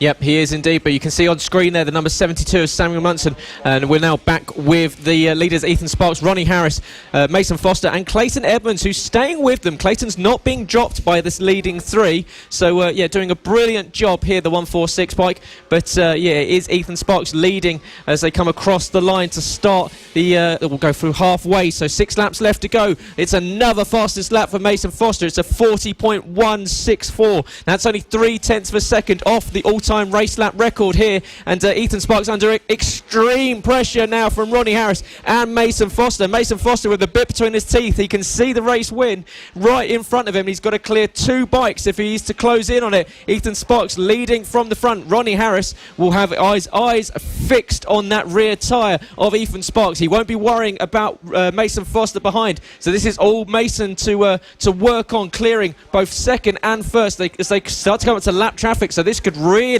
start to mix up the field. Yeah, absolutely. It's, Ethan Sparks gets his way nice and cleanly past the number 90 there of Isaiah Devine. It just looks like perhaps Mason Foster has also found his way through, so nice and cleanly through there. And Ollie Horner, your pole sitter, now up to 5th place and setting the fastest lap of the race now. So trying to climb his way back up through the field after that poor start earlier on in this one.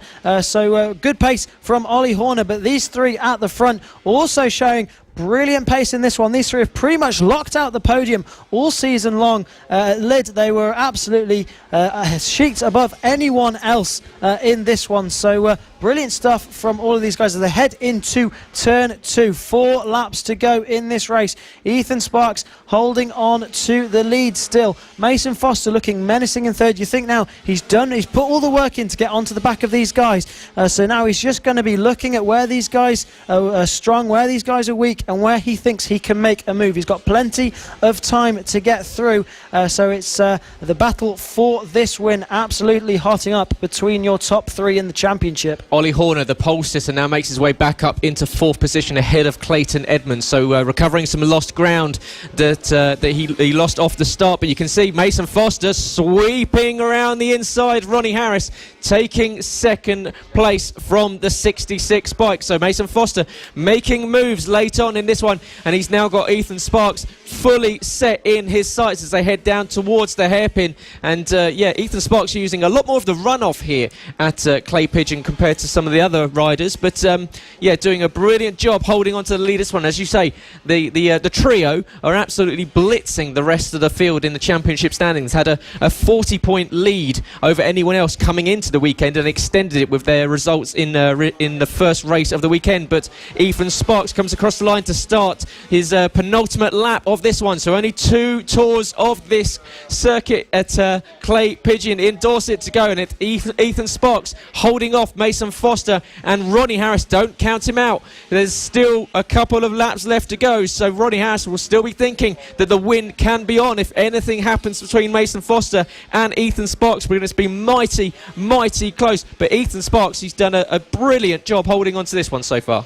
Yeah, he did a good job, got a good start and found his way through up into the lead in the early stages of this race, and he's done really well to hold on to the lead. But they come across the line to start the final lap of race 2 for the MKGP 50s. 3 riders it could be. Will Mason Foster be able to get the better of Ethan Sparks? Mason Foster right on his rear wheel now. Will he have a go into the hairpin? He's got a very good drive going down the back straight, but doesn't look like he's going to try and make a move there. Ethan Sparks going really defensive. Will Mason Foster be able to get it on the cutback? No, as they go into the horseshoe for the final time, and Ollie Horner now is right on the back of these guys, but only 1 corner to go. So what will Mason Foster be able to do? He's going nice and wide. He looks for the inside, doesn't quite make it, shows a wheel but doesn't quite make it stick as these 3 come towards the line. Ollie Horner as well in 4th place, but it's going to be Ethan Sparks that takes the win ahead of the number 88 of Mason Foster. Absolutely brilliant stuff from Mason. He got a good night's sleep and was able to capitalise and get a good start in this one and get a better race than he had yesterday. Ethan Sparks then, brilliant race for him. The number 62 takes the win ahead of the number 88 of Mason Foster, and Ronnie Harris in 3rd place. Ollie Horner did all he could to recover and got up into 4th ahead of the number 146 of Clayton Edmunds. Absolutely brilliant stuff from your top 5, with Samuel Munson in 6th as well. What a result from a young man there, Ethan Sparks. Stellar ride from him, and the top 4 split across the line by 7 tenths of a second. Ollie Horner, magnificent job to get himself back in the fight at the end of that one, just maybe 1 lap short. But there you go, there are the results. It's Ethan Sparks, your race winner for race 2 of the weekend for the Mini GP 50s, with Mason Foster in 2nd. Ronnie Harris picking up another podium in 3rd place. Ollie Horner just missing out in 4th place. Clayton Edmunds in 5th, with Samuel Munson in 6th. Alfie Davidson in 7th, with Cameron Sewell in 8th. Charlie Huntingford in 9th, and Warwick Brady rounding out the top 10 on the 99. But another superlative, that's a 2nd win on the season for Ethan Sparks in the Mini GP 50s, and whether it's on a GP bike, whether it's on a mini bike, he seems to enjoy being out on circuit. Yeah, absolutely. He's been at the front of all the classes he's running in this weekend, picking up another win in this class. So that's 2 wins this year for Ethan Sparks, and that'll do really well for his championship. It was 10 points, the gap between Ronnie Harris and Mason Foster going into this one. So Mason Foster will have clawed that lead back down. So brilliant stuff from these guys. So Mason Foster taking a brilliant 2nd place, and Ronnie Harris also in 3rd. Yep. Absolutely, and we say a big thank you and welcome to everyone watching live at home, whether you're watching on FAB-Racing's YouTube channel or their Facebook page. Highlighted clips throughout the week on Facebook as well, so make sure you follow and subscribe for all of that. Equally, listen live on motorsport.radio. But we spoke to race winner Ethan Sparks on Friday. Let's hear from him. Gareth Hall here, speaking at Clay Pigeon Raceway for round 3 of the FAB-Racing Minibike British Championships, speaking with Ethan Sparks after a really good weekend 2 weeks ago at Lydd. Are you feeling positive coming into this weekend? Yeah. So obviously 3 wins on the Saturday a couple of weeks ago. Was Lydd just a circuit you seem to work well with, or is it one that you just suited your ability? It just suited my ability. And let us know how you're thinking for this season. What are you looking at particularly pushing in one of the classes over the other? Obviously, you look strong in the AC40 Pro class. What are you expecting over this season? Well, I think I may win the championship in the AC40 Pros, and on the Mini GP 50s, maybe at least in the top 3. Really good. And what's practice been like for you so far today? You feeling comfortable with the circuit? Very warm out there. Obviously, you seem to do really well in the sunshine in the first round at Lid. So obviously, this might suit you once again. Yeah. And what's your goal moving forward after this season? Where are you looking at progressing to? Pre-Moto 3. Okay, really cool. And apart from that, have a really great weekend. It's been fantastic to speak to you. And Ethan Sparks, who will be racing this weekend here, FAB-Racing Minibike British Championships here from Clay Pigeon Raceway. Ethan Sparks there speaking to us on Friday before the weekend's racing, and it's a great result there for him. And just to let everyone know, in the paddock, we will be completing all of the second races of the day before the lunch break. So all second races will be completed before the lunch break. But now, out on circuit, what have we got, Tristan? Extreme 200s for this one, so expect some exciting stuff from them. Charlie Nesbitt, who we saw take a win in the Pit Bike 140s not so long ago, he'll be starting from pole position in this one after picking up a win yesterday. So the number 86 on pole position for the Extreme 200s. Eddie O'Shea will line up next to him, the number 8 machine. He picked up a podium yesterday, as well as Harvey Claridge in 3rd spot on this grid. The number 93 of Harrison Crosby will line up in 4th, ahead of Leo Caulfield, the number 113 in 5th place, and the number 99 of Bailey Stewart Campbell lining up on 6th spot on the grid. Ryan Hitchcock, who we saw earlier on in the LC40 Elites, he's 7th on this grid, ahead of the number 44 of James Cook, Ollie Walker, the number 48 in 9th, and Cameron Horseman in 10th place. Alex Sinclair in 11th rounds out your grid. So there you have it, the number 86 of Charlie Nesbitt just lining up on this grid. You can see there on pole position next to Eddie O'Shea, both on the WAM sponsored and liveried machines there. So really nice liveries on those two bikes as they look to the lights for race 2 for the Extreme 200s, and they're away. So Charlie Nesbitt with a brilliant start down into turn 1, and it's the 2 British Talent Cup leathers in 2nd and 3rd. Harvey Claridge making his way up into 2nd, determined not to let the number 86 of Charlie Nesbitt get away in this race. Looks like we have a rider down there. That's Eddie O'Shea now out of this race. So 2nd on the grid and was running in 3rd.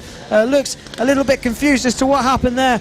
Unfortunate for Eddie O'Shea, so he's out of this one. Getting the bike picked up the number 8 machine there with the WAM sponsored livery. But it's Harvey Claridge now who's right on the rear wheel of Charlie Nesbitt and trying to find his way into the lead of this race. Harvey Claridge absolutely flying on that last lap with a 39.5 off of the line. Yeah, Eddie O'Shea, disaster for the 8 bike there. You can see arms up in the air, just didn't know what happened down at the exit of the S's section, but it is Charlie Nesbitt leading this one. Harvey Claridge, once again, fastest lap. He stole the fastest lap on the last lap of the race yesterday of 37.735 is a race lap record here at Clay Pigeon, and Harvey Claridge was pushing Charlie Nesbitt to the bitter end. Just missed out on that race win after holding on to the lead of the race for so long. Unfortunately relinquished it with a couple of laps to go, and there's the 93 making a move there. Harrison Crosby now up into 2nd position past Bailey Stewart Campbell. Ryan Hitchcock in 4th position, Max Cook in 5th, Cameron Horseman in 6th place, and Ollie Walker in 7th. Yeah, it looks like your race leader there, Charlie Nesbitt, isn't coming up on our timing screens at the moment, but he is still at the front of this race. So the number 86, perhaps some transponder troubles for him. So Harvey Claridge currently in 2nd place and just seems to be losing a little bit of ground to Charlie Nesbitt at the front. Looking at Harrison Crosby there and the number 99 of Bailey Stewart Campbell. That battle for 3rd hotting up. You could just see in the distance there the British Talent Cup leathers of Harvey Claridge. But looking now at the number 99 of Bailey Stewart Campbell in third place in this race, trying to find his way up onto the back of Harrison Crosby. And Ryan Hitchcock as well, who we saw was really quick on the mini motos earlier on, has 3-lap records around this circuit, so definitely likes the short, sharp track of the Clay Pigeon Raceway. So Ryan Hitchcock, we see his first podium of 2020 in this class for Ryan Hitchcock?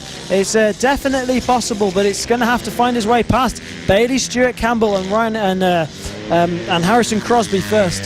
Yep, and it's going to be, it would be a brilliant result for Ryan, and he has the Harvey Claridge goes purple with a 38.0, so he's getting close to that race lap record that he held from yesterday's first race of the day. And but it's Charlie Nesbitt who took an overnight lead in the championship by 1 point to Harrison Crosby. So Harrison, he's got to hold on to where Charlie is on circuit and hope that the 86 doesn't move up and claim too many points, because of course still one more race to go after this one this afternoon, so plenty of time to claw back some points before round 4 in 2 weeks time at Wilton Mill in Daventry. But if you're Harrison Crosby, you don't want to get Charlie, let him move up the field too much.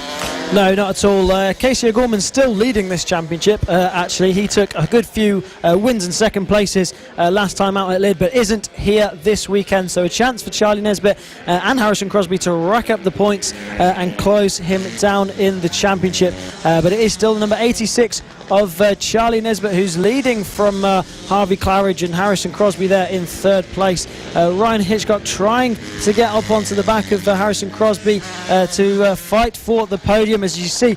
And number 86 of Charlie Nesbitt beautifully backing it into the hairpin. He does it every lap and gets a fastest lap of the race on that last lap as well for good measure with a 37.7, very close to the lap record that Harvey Claridge set yesterday, but not quite beating it. So on lap record pace and doing it in style is Charlie Nesbitt with 7 laps to go of this race. And he takes the lap record then as he drops a leg into turn 2, takes the lap record on that last lap of 37.6 for Charlie Nesbitt. So absolutely flying out the front. You just see him down into the hairpin, and the number 16 there of Harvey Claridge dropping a leg down into the hairpin.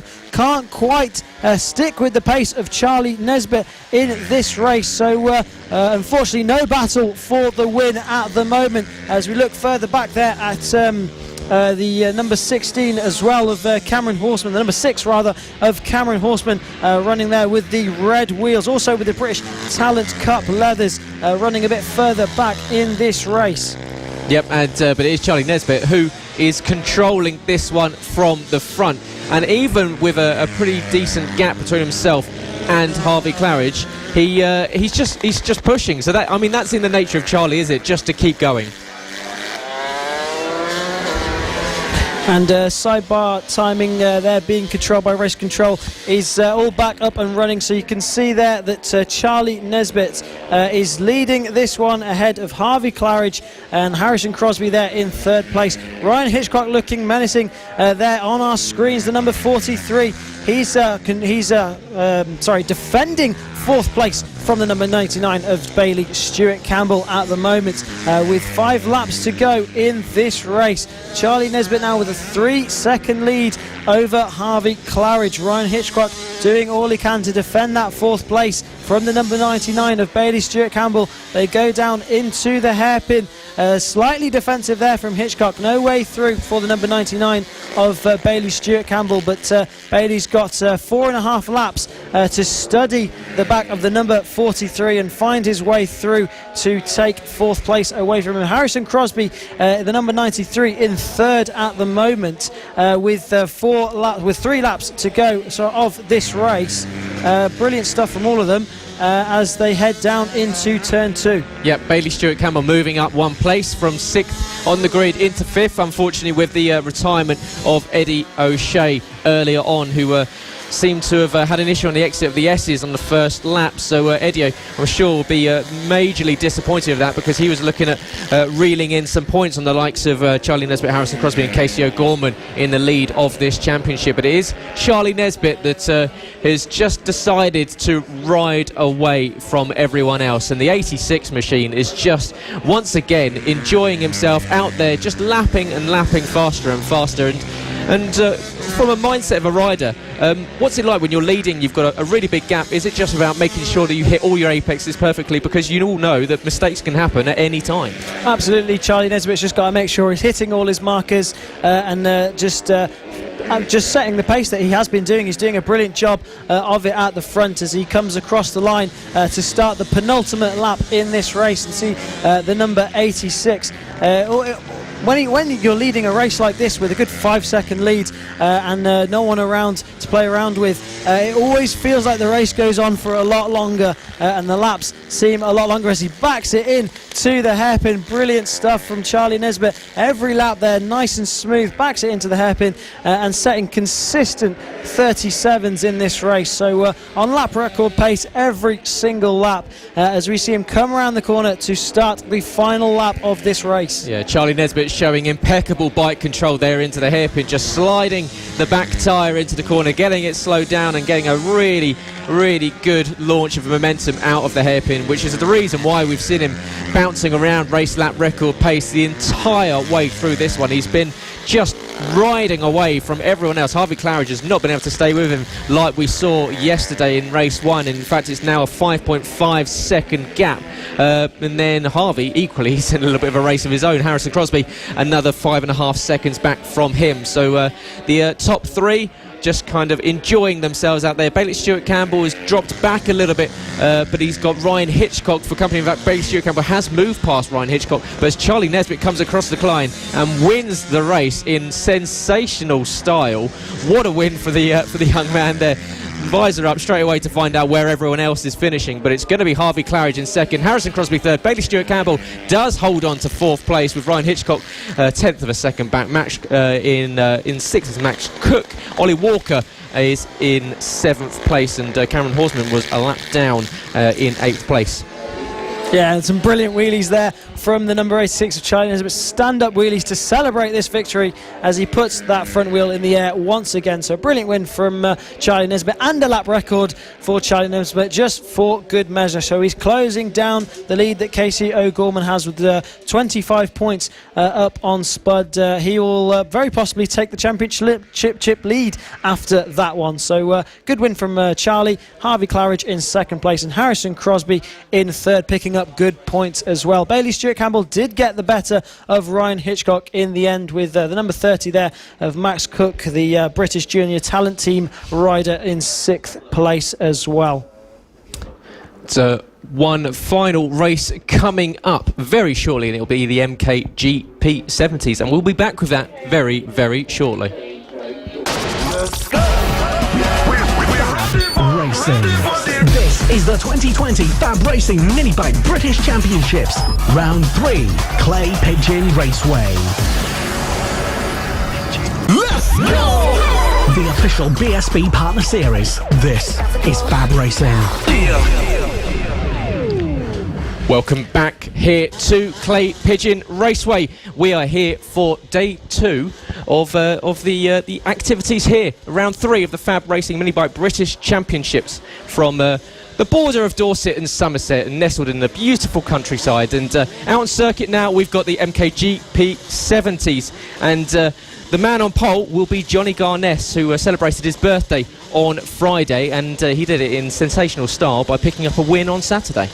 Yeah, brilliant stuff. Pole position and a win yesterday for Johnny Garness on the road to MotoGP here at FAB-Racing, an official partner series to Bennett's British Superbikes as we get this race underway.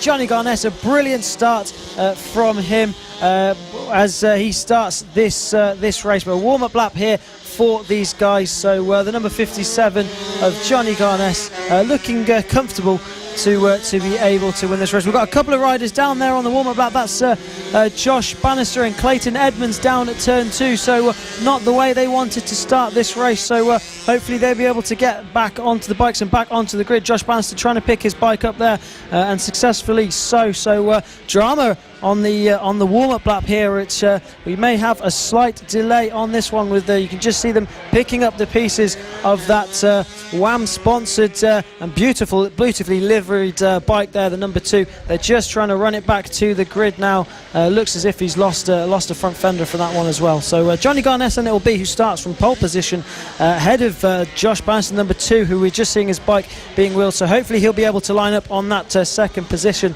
Ben Jolliffe, who unfortunately suffered a DNF yesterday, and he's in 3rd place.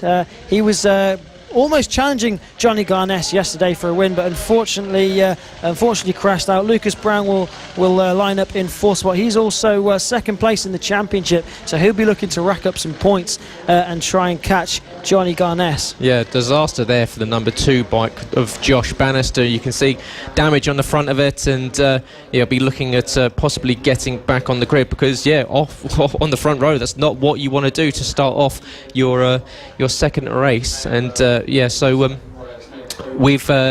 we are going to have a little bit of a delay here, but don't worry, we've got plenty more in store here throughout the day here from Clay Pigeon, with myself, Gareth Hall, and Tristan Finocchiaro in the commentary box for the entirety of this 2020 season. So let us know if you're enjoying it by joining us on FAB-Racing's YouTube and Facebook page, where you can find highlighted clips throughout the week, beautifully done by all of our Facebook fairies, and they get it all done there very nicely. Or, of course, you can listen live on motorsport.radio, the only 24-hour-a-day motorsport radio, live commentary, interviews and shows from all things from 4 wheels to 2. And of course, if you're watching at home, hello, good afternoon. Hope you're enjoying the race and hope you're enjoying your weekend. And we hope you are watching, liking, commenting, subscribing, doing all that good stuff you do on the social medias.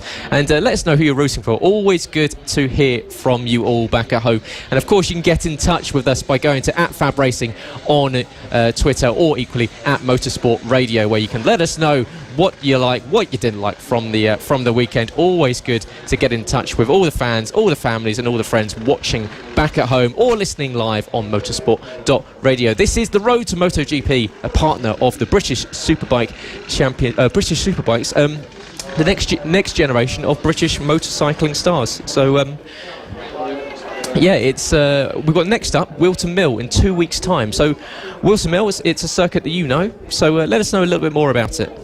Yeah, ultimately very, very, very different to this one, but it just looks like they're wheeling the bikes back into Parc Fermé now. So a delayed start in this race. You can see all the bike. That's Lucas Brown, the number 29, wheeling his bike back into the pits. So they're just trying to clean up the oil that was spilt down there at turn 2. So once that is cleaned up, we'll be able to get underway. Yep, so a slight delay to this second race of the day for the MKGP 70s, and the first race today, sorry, for the second race of the weekend. There we go, I got it eventually, of the MKGP 70s. Johnny Garness will be starting on pole position, and he's already got his eyes set firmly on the British Talent Cup, and with pace that he's showing already this season in FAB-Racing, you've got to think that it's going to be a good step up for the young man. Yeah, absolutely. I mean, he turned 12 on Friday, so he's now old enough to move up to the British Talent Cup, and that's where his sights are firmly set. But it looks like now we are going to go for a lunch break and restart for the MKGP 70 race shortly after lunch. Yep, so we will be back after a slight break, and you can come and join us for the final of, or the restarted MKGP 70 race with Johnny Garness lining up on pole position. But myself, Gareth Hall, and Tristan Finocchiaro will be bringing you all of the afternoon's work here from Clay Pigeon Raceway in Dorset, where you can watch plenty more action from the FAB-Racing Minibike British Championship. We've had a brilliant morning racing so far, and any highlights so far? Definitely that pit bike 140 race was a really incredible one between Charlie Nesbitt, Rossi Banham and Eddie O'Shea. So exciting racing in there, and also Holly Harris picking up her first win was incredible to see as well. So we hope for all those guys will have another race later on today. So we look forward to some more exciting action from all of them later on today. Yep, very much so. So you can come and join us in around about an hour's time. So make sure you tune in on social media, and we will be back for the afternoon's racing very, very shortly. So see you in a bit. My name's Gareth Hall, this is Tristan Finocchiaro, and we will be bringing you all afternoon's racing here, Motorsport Radio and FAB Racing.